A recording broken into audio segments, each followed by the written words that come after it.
Bonjour. Nous accueillir et nous accorder un petit peu de temps Avec plaisir. au festival d'Angoulême, de la Horde du Contrevent. Oui.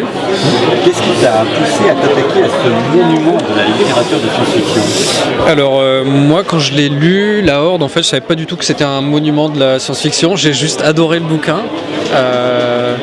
Voilà, c'est quand j'ai rencontré Alain ensuite qui m'a dit mais tu sais que La Horde, machin, je fais oh. Non, je savais pas, et c'est vrai pour le coup je savais vraiment pas que ce livre avait eu un tel succès et un tel retentissement, mais voilà, moi c'est un bouquin que quand j'ai découvert j'ai vraiment énormément aimé, enfin c'était un vrai choc de lecture quoi. Je sais pas si ça vous a fait la même chose. Personnellement, quand je l'ai lu, ce qui m'a le plus attrapé, c'est le langage. Oui, bah ouais, la langue, ouais. C'est oui, très, bien très sûr. particulier. Au début, Oui, oui. Qu'est-ce que c'est? Qu'est-ce qui se passe? Et Ouais, il a créé tout un langage à chaque personnage, Oui, ouais. un langage adapté. Est-ce que ça c'est facile à rendre quand on écrit le scénario? Alors, le truc c'est que lui, pour chaque personnage, effectivement, il a son outil, la littérature. Donc, c'est des sons, quoi, en gros, des sons qu'on s'imagine. Donc, il fait parler chaque personnage d'une façon différente. Enfin, comme vous dites, il y a vraiment une langue pour chaque personnage qui traduit son intériorité, sa problématique, etc. Moi, mes moyens, c'est le dessin. Donc, simplement, voilà, j'essaie de traduire ce que je ressens à la lecture par des émotions qui sont cette fois des formes graphiques quoi, en fait. Le plus grand défi, est-ce que c'est le langage ou la multiplicité des personnages? Le nombre de personnages, ça c'était vraiment compliqué, ouais. Ça c'était vraiment complexe à gérer. C'est vrai que pour un premier projet, t'as pas forcément choisi la facilité. Oui, ce que tout le monde m'a dit après.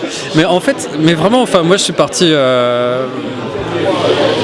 Enfin, je veux pas non plus faire le gros naïf, mais moi vraiment j'ai vraiment adoré le bouquin et je me suis pas du tout dit est-ce que ça va être compliqué, pas compliqué. J'avais vraiment très envie de le faire. J'avais vraiment une envie très forte. Je me disais mais ce bouquin est fantastique, ça parle de choses dont j'ai envie de parler et je me suis lancé quoi. En fait, un peu comme j'ai fait quand j'ai quitté mon boulot d'ingénieur et que je me suis lancé en tant que dessinateur. Enfin voilà, je voulais faire ça, je me suis lancé, puis c'est petit à petit que je me suis rendu compte des obstacles, mais voilà, je me suis jeté à l'eau quoi. Qu'est-ce que la Horde, si tu as encore besoin de la présenter? C'est-à-dire Alors, la Horde, menée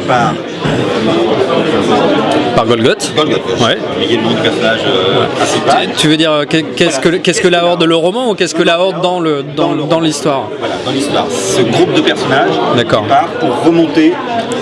Oui, c'est ça, c'est une espèce de... Enfin, il le dit d'ailleurs, c'est une troupe d'élite. C'est un groupe d'élite qui a été formé depuis leur plus tendre enfance à affronter le vent, puisqu'ils vivent dans un monde où le vent souffle en permanence, souffle toujours dans la même direction. Il souffle parfois très très très violemment. Et en fait, ils ont été formés pour vivre dans cette espèce de fleuve de vent, essayer de le remonter pour en trouver la source, en fait, parce qu'on ne sait pas d'où vient ce vent. Et dans leur univers, c'est très problématique. Ils aimeraient bien pouvoir faire quelque chose. Et donc voilà, ils en cherchent l'univers l'origine, depuis je crois que c'est 8 siècles dont ils parlent dans le roman. Ça fait 800 ans qu'ils cherchent. Là, c'est la 34e.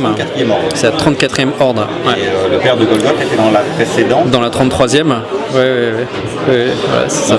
Et jusqu'à présent, les hordes ont échoué, donc ils savent. On sait pas.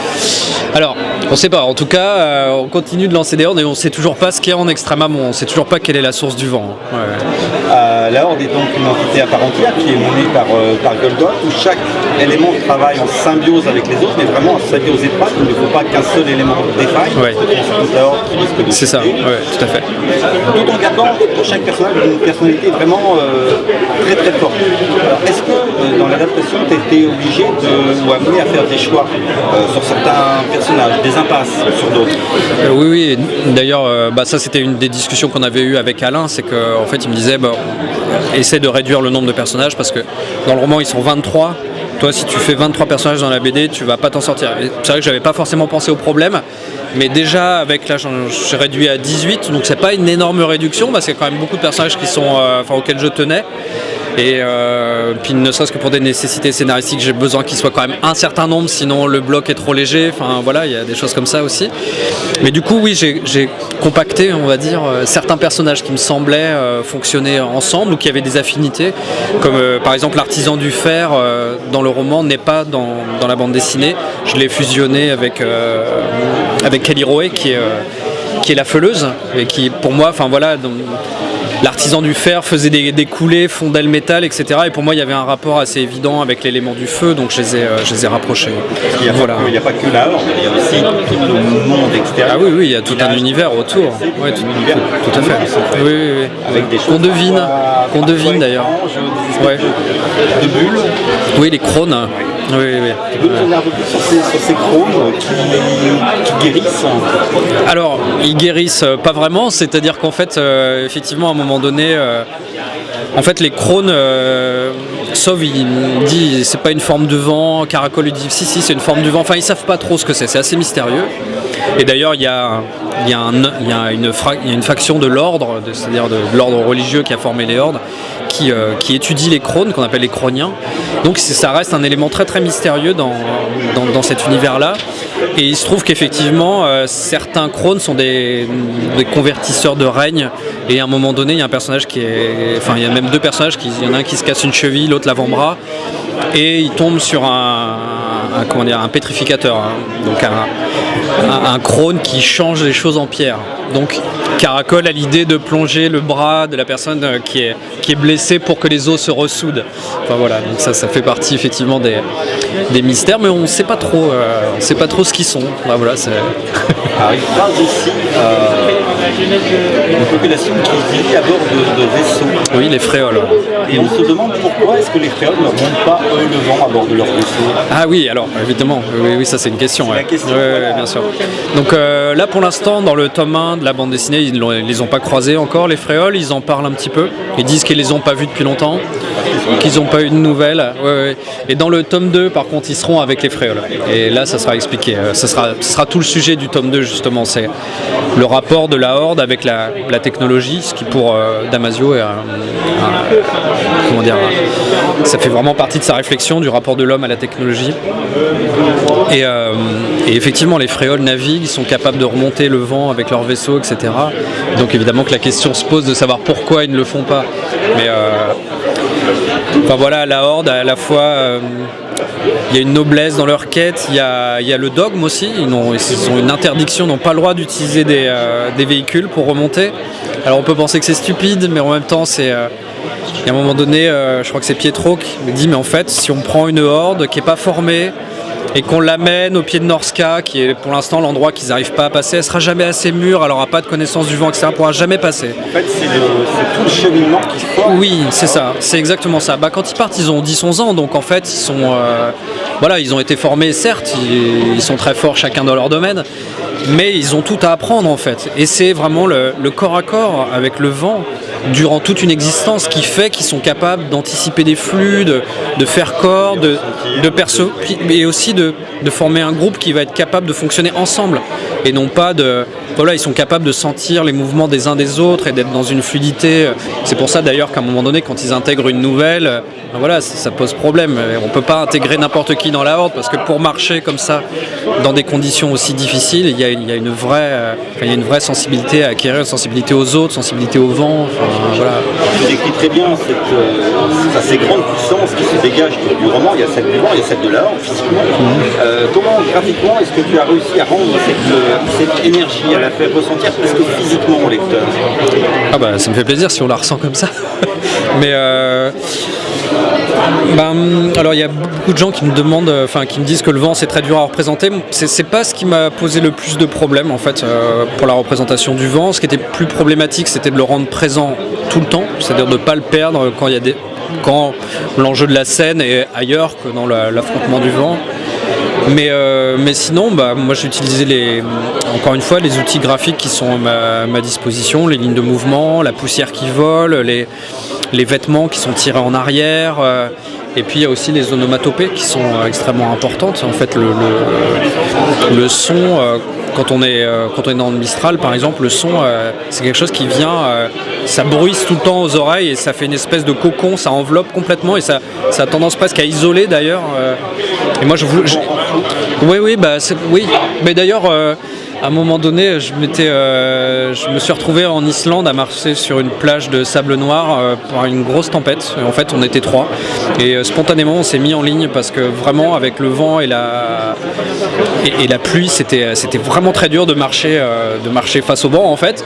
Et je me suis dit, mais c'est ça en fait les conditions de la Horde. En plus dans cet univers aride là, de l'Islande, c'était vraiment, c'était pour moi un moment extrêmement important en fait où j'ai pu ressentir ce que ça pouvait être le quotidien absolument terrifiant de ces gens qui sont tout le temps soumis à cette pression effectivement du vent, et surtout le fait de marcher, parce qu'on marche vraiment courbé quand le vent est très fort et on voit juste les pieds de celui qui est en face. C'est quelque chose de très hypnotique en fait. On voit le sol, on voit les pieds et il y a un côté très très abrutissant quand même. Donc je me suis dit là il y a quelque chose en fait d'ailleurs je voulais utiliser ça pour une mise en scène dans le tome 1, mais j'ai pas encore eu l'occasion de le faire, mais j'aimerais bien l'utiliser. C'est à un moment donné, en fait, les galets étaient très ronds et avec l'humidité, on aurait dit des milliers de petits miroirs, et en fait, on se voyait comme ça démultipliés.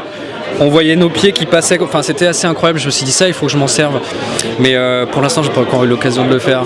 Mais voilà. Du coup, je sais plus quelle était ta question, mais. On parlait d'énergie. Dans le dessin. Est-ce que le casting des personnages est venu facilement? Pour certains, oui. Pour d'autres, non. Pour d'autres, ça a été plus dur. Sauf, il est venu très vite. Sauf. Golgoth, c'était plus dur. Il a mis plus de temps à le trouver. Les descriptions de Damasio dans le roman, est-ce qu'elles sont suffisantes globalement pour que tu poses les univers, enfin l'univers, alors que ce soit les paysages, que ce soit les vêtements ont un rôle extrêmement important. Oui, bah en fait non, on a très peu de descriptions dans le roman. Alors à la fois c'est un peu frustrant et en même temps ça donne une très grande liberté, donc ça c'était super. On a quand même, de toute façon, quand on lit le roman, on n'a pas forcément des descriptions, mais en tout cas il y a une ambiance, on sait où ils sont, on se rend compte de l'âpreté, de ce qu'ils vivent, etc. Mais il n'y a pas vraiment de description précise d'à quoi ils ressemblent, de comment ils sont habillés. C'est pas très clair en fait. Il y a quelques termes comme ça, mais c'est très espacé quoi. Effectivement que par rapport aux vêtements, on ne peut pas faire. On n'a pas pu faire n'importe quoi par rapport au vent.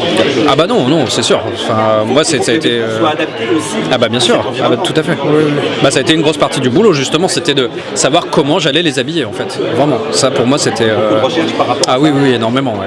Et ça d'ailleurs, je pris des directions assez variées. Par moments, je m'étais trompé, je suis revenu en arrière. Enfin, ouais, ça m'a pris vraiment beaucoup de temps de trouver les personnages. Ouais. Enfin, on va dire l'allure générale. Alors, je voulais pas non plus qu'on ait l'impression d'avoir une bande de super-héros, donc, mais en même temps, je voulais qu'on les reconnaisse. Donc, il fallait à la fois qu'ils aient une identité, chaque personnage, qu'on puisse vraiment les identifier assez rapidement. Et en même temps, je voulais qu'on sente qu'ils formaient un groupe homogène. Enfin, voilà. Et donc, il a fallu jongler avec mettre bien les curseurs où il fallait, mais c'était intéressant de designer comme ça. Enfin, il y en avait en plus, il y avait 18 à designer, donc il y avait vraiment du boulot, mais. Damasio, tu as laissé totalement libre de l'interprétation. Est-ce qu'il a eu un regard? Est-ce qu'il est intervenu comme conseiller? Alors les deux, c'est-à-dire que à la fois je me suis jamais senti vraiment contraint. Et en même temps, moi j'étais vraiment avide de savoir ce qu'il pensait en fait de ce que j'étais en train de faire, parce que moi, comme encore une fois, c'était vraiment un roman que j'avais adoré. J'avais pas du tout envie de décevoir l'auteur.